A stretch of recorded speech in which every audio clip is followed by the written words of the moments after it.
Hello, good evening. कैसे हो आप सभी लोग? आई होप सब एकदम बढ़िया होंगे, लेकिन मैं नहीं हूँ भाई। मेरा अभी मैंने पूरा लेक्चर रिकॉर्ड करा है, पता है? पूरा का पूरा मतलब लास्ट तक रिकॉर्ड करा है, लेकिन लास्ट में मैंने सेव नहीं करा। सोचो मुझे कितना गुस्सा आ रहा है। भाई मुझे बहुत बुरा लग रहा है, मतलब पूरा वीडियो रिकॉर्ड करने के बाद वो बिल्कुल भी मतलब सेव नहीं किया है। तो फिर से रिकॉर्ड करते हैं। बीपीएससी 111 का यूनिट 12 हम करने वाले हैं। तो इसका नाम है law, constitutionalism and limited government. Law, constitutionalism and limited government. तो यूनिट 11 के अंदर हमने जॉन्स लॉक के बारे में जाना था। जॉन्स लॉक कौन थे और उनका nature of state, nature of state and nature of law की बात करी थी। नेचुरल राइट की बात करी थी हमने पिछले चैप्टर में। अब हम इनका कॉन्स्टिट्यूशनिज्म एंड लिमिटेड गवर्नमेंट का कॉन्सेप्ट देखने वाले हैं। तो इस चैप्टर में आपके कितने टॉपिक होने वाले हैं, पहले हम इंट्रोडक्शन में देखेंगे कि इनका कहने का क्या मतलब है, क्या कहना क्या चाह रहे हैं इस चैप्टर के अंदर।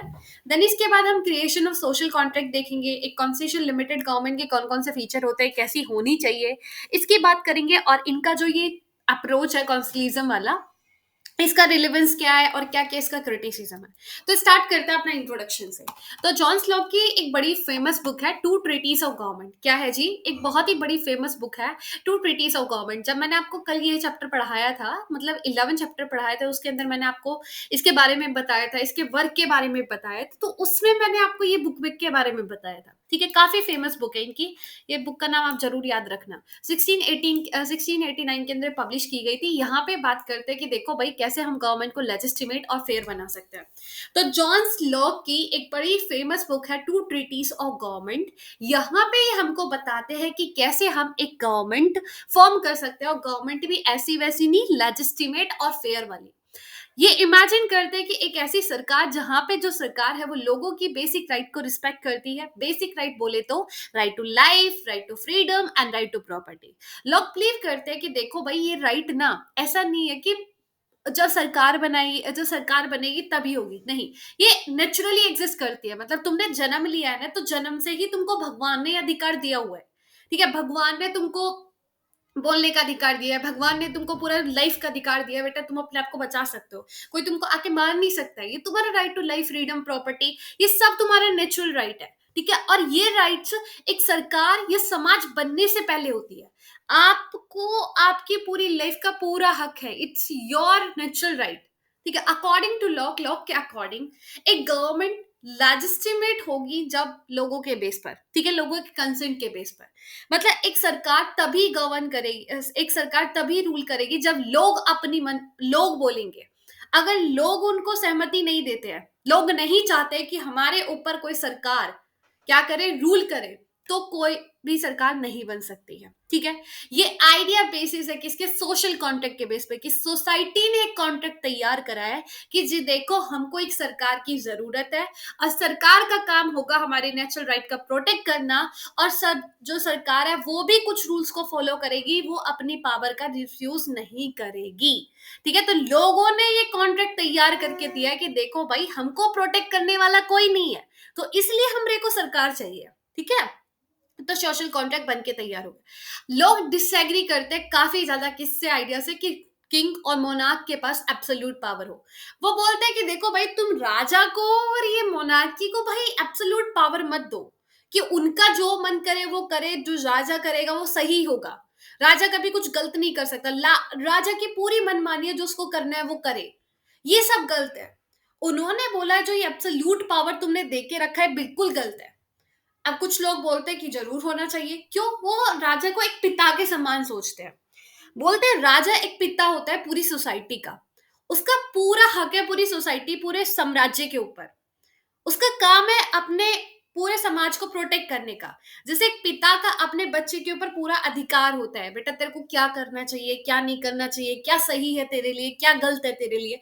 जैसे हर एक फैमिली है, पेरेंट्स या फादर डिसाइड करते हैं, तो ऐसे ही राजा का पूरा पावर होता है अपनी पूरी जनता के ऊपर। ठीक है, लेकिन इस चीज को लोग डिसएग्री करते हैं कि देखो भाई, माना कि एक पेरेंट्स के पास पूरा अधिकार है अपने बच्चे के ऊपर, पावर है पूरा अपने बच्चे के ऊपर, पैटर्नल पावर है, लेकिन ये पावर भी एब्सोल्यूट नहीं होती है। जैसे बच्चा धीरे धीरे बड़ा होता जाता है, तो पेरेंट्स भी कहना बंद कर देते हैं। ठीक है, स्टार्टिंग में वो अपने बच्चे को बताएंगे कि वो खुद डिसाइड करते हैं कि आपको कौन से स्कूल में जाना है, किस स्कूल में हम आपको पढ़ाएंगे, क्या नहीं पढ़ाना है। तो ये सारी चीजें पेरेंट डिसाइड करते हैं स्टार्टिंग में।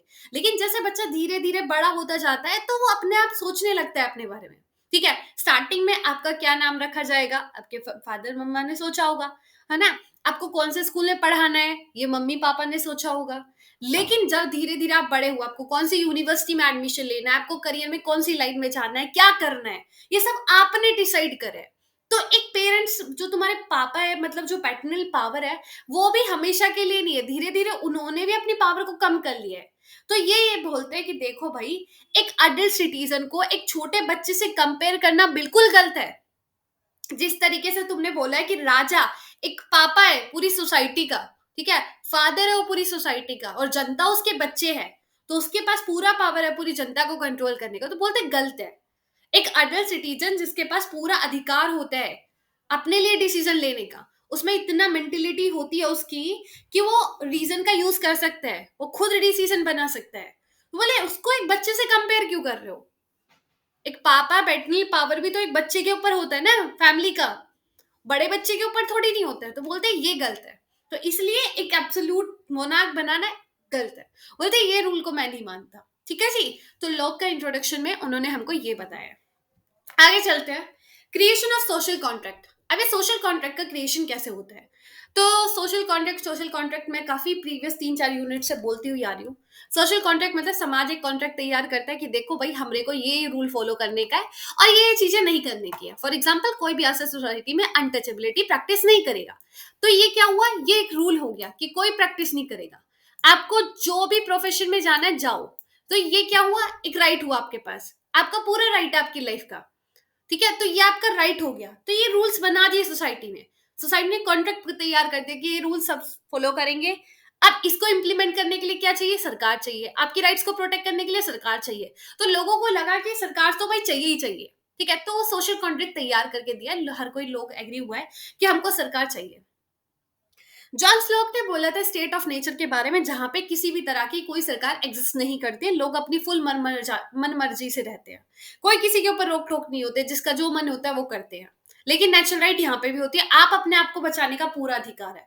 आप सामने वाले का मर्डर भी कर सकते हो अपने आप को बचाने के लिए। ठीक है, ये नेचर स्टेट ऑफ नेचर में आपके पास पूरा राइट होता है।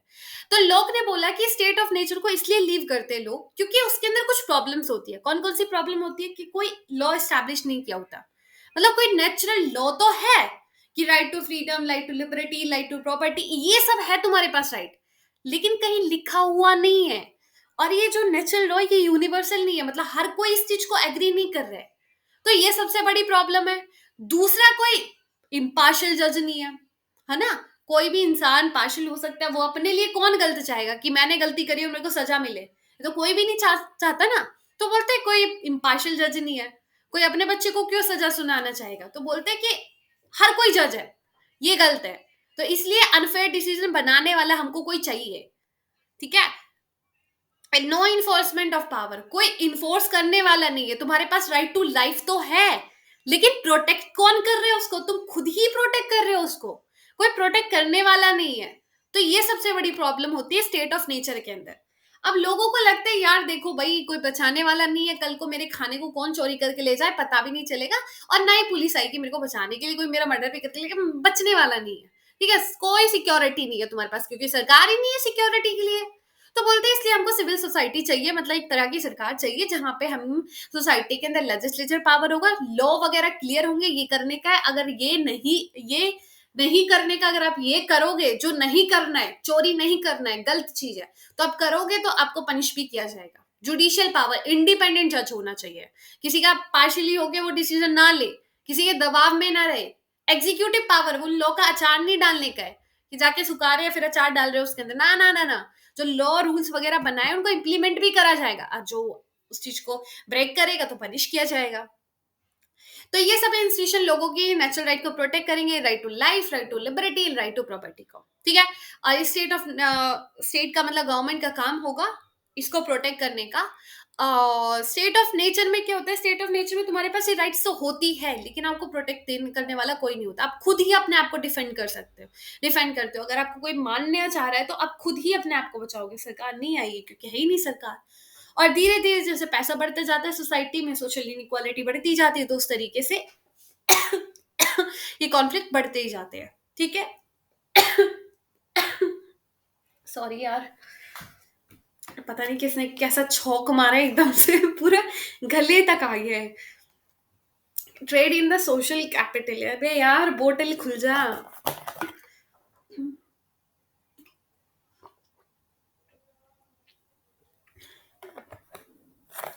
हाँ जी।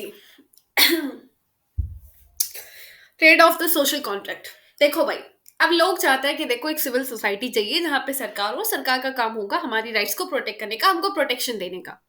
लेकिन इस सिविल सोसाइटी में लोगों को अपनी फ्रीडम को छोड़ना पड़ेगा, कुछ फ्रीडम्स को सरकार को देना होगा, और उसके बदले उनको मिलेगा प्रोटेक्शन, उनको मिलेगा ऑर्डर। मतलब तुम्हारे पास बोलने का अधिकार है, लेकिन तुम सब कुछ नहीं बोल सकते हो। जो तुम्हारा मन कर रहा है, किसी को गाली देने का गाली दे रहे हो, किसी को अब्यूज करने का मन कर रहा है, अब्यूज कर रहे हो, किसी को इमोशनल बैक नहीं करने का मन कर रहा है तो इमोशनल बैक, नहीं नहीं नहीं नहीं, ये सब गलत है, ये नहीं करोगे।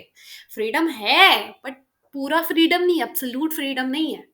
नेचुरल लिबर्टी मतलब जो नेचुरल लॉ को फॉलो करके आपको पूरा फ्रीडम मिलता है। सोशल लिबर्टी जो सोसाइटी ने रूल बनाए हैं, वही आपको फॉलो करना पड़ेगा, उसमें जो फ्रीडम दी हुई है वही करो बस, उसी की ही फ्रीडम है, वो सोशल लिबर्टी होती है। अगर कोई क्राइम वगैरह करेगा तो उसको पनिश किया जाएगा, और जज या सरकार उसको पनिश करेगी। सिविल सोसाइटी के अंदर स्ट्रिक्ट लॉ होते हैं, बोल दिया कि आप अनटचेबिलिटी प्रैक्टिस नहीं करोगे तो नहीं करोगे, करोगे तो जाओ जेल, जाओ जाओ जाओ, ये सब होगा। ठीक है। डिटेल है, पूरा डिटेल में होता है सिविल सोसाइटी के अंदर जो भी लॉ वगैरह है। नेचुरल लॉ में इतना नहीं होता, सोसाइटी में बोल दिया अपने बचाने का अधिकार है तो बचाओ अपने आप को। ठीक है। लेकिन सिविल सोसाइटी बेस्ड होते हैं लोगों के कंसेंट पे, लोगों की मनमानी पे। यहाँ पे आर्बिट्री रूल नहीं चलता है, मतलब तुम अपनी मनमानी नहीं करते हो, लॉ ही जो बोलेगा वही करना पड़ेगा। जैसे हमारे कॉन्स्टिट्यूशन में जो लिखा है वही हम कर सकते हैं, कॉन्स्टिट्यूशन से ऊपर गए तो फिर पता नहीं कहीं पहुंच जाएंगे।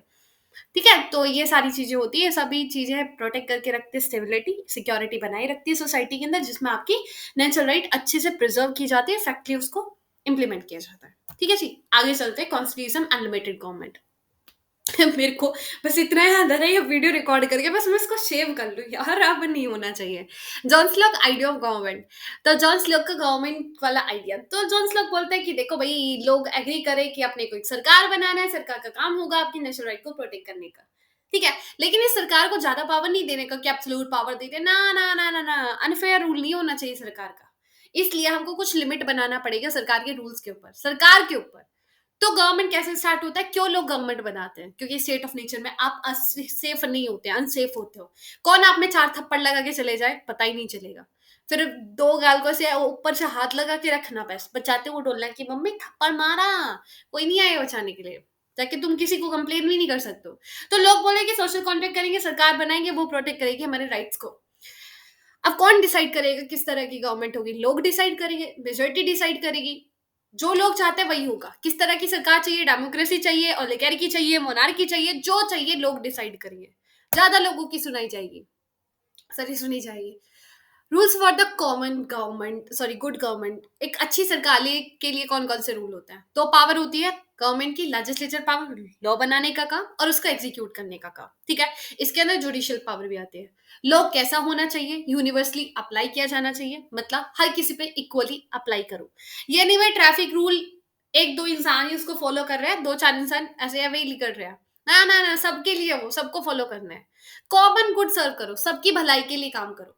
ये नहीं 2-4 लोगों को तुम थप्पड़ बजा के आ रहे हो, 2-4 लोगों को वो क्या बोलते हो उसको, रसमलाई खिला के आ रहे हो, ये गलत है। सभी की भलाई में काम करो। अगर तुमको सोसाइटी को डेवलप करना है तो सबको डेवलप करो यार। Protect a property right, protect करो लोगों की राइट्स को, प्रोटेक्ट करो। और इतना ही टैक्स लो जितना लोग दे सकते हैं, लोगों की मनमानी से। मतलब लोग अगर 2 रुपए कमा रहा है ना कोई, उससे 4 रुपए टैक्स मत काटो। बेचारा अपने पेट से भी पैसा निकल के जा रहा है उसका, तो नहीं नहीं, गवर्नमेंट के ऊपर चेक लगा के रखो।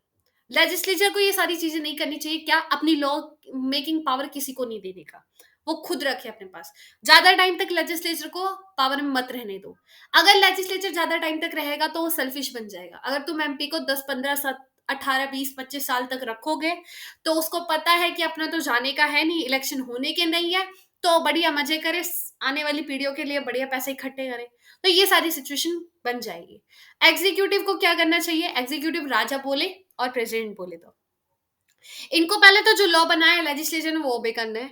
इनके पास अलग से पावर होगी, स्पेशल पावर होगी, मतलब इमरजेंसी के टाइम पे कोई अटैक हो गया तो रिस्पॉन्ड करेंगे। लेकिन ये पावर जो है ये ट्रस्ट है, लोगों का विश्वास है, इनके पास राइट नहीं है जब मन करा जब इमरजेंसी। अरे ना ना ना ना, ऐसा नहीं होना चाहिए रे।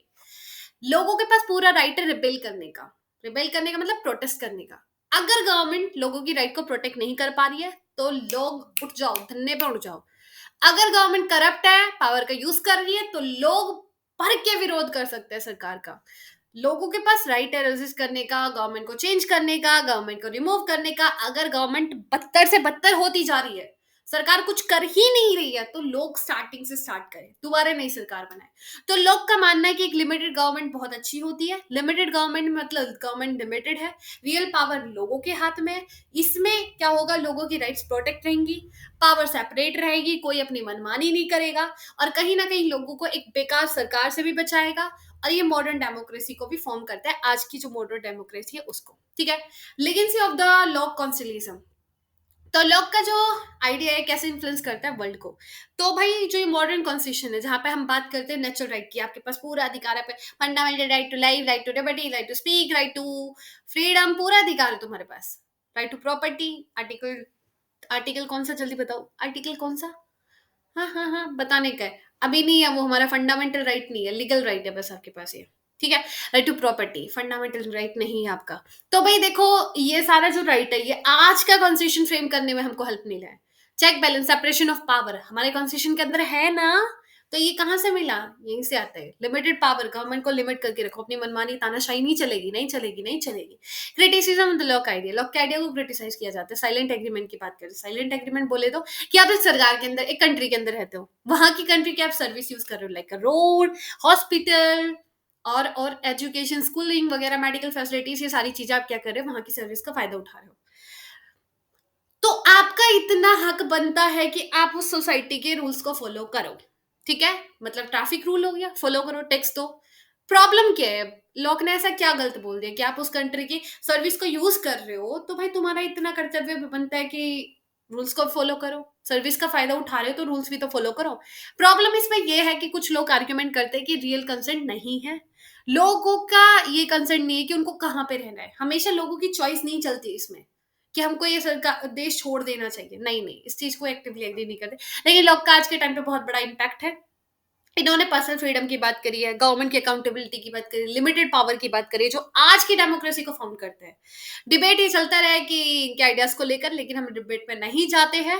तो लॉक बिलीव करते हैं एक फेयर लिमिटेड गवर्नमेंट और इंडिविजुअल की राइट के ऊपर, जो कि काफी इंपॉर्टेंट आइडिया है हमारी पॉलिटिकल हिस्ट्री का। ठीक है। तो इतना ही हमारा ये पूरा चैप्टर था। आई होप आप लोगों को समझ में आया होगा। कहीं कोई दिक्कत परेशानी तो मेरे को बताने का। ये आपको टेलीग्राम का क्यूआर कोड मिल जाएगा, यहाँ से ज्वाइन करके आप टेलीग्राम ज्वाइन कर सकते हो, जहाँ पे आपको ये पीपीटी मिल जाएगी क्लास की। और इसको ज्वाइन करने के बाद आपको पीपीटी खुद से पढ़ने का है और आगे बढ़ने का है। तो मिलते हैं नेक्स्ट लेक्चर में। सब बाय, टेक केयर, अपना ध्यान रखना, ख्याल रखना। All the very best.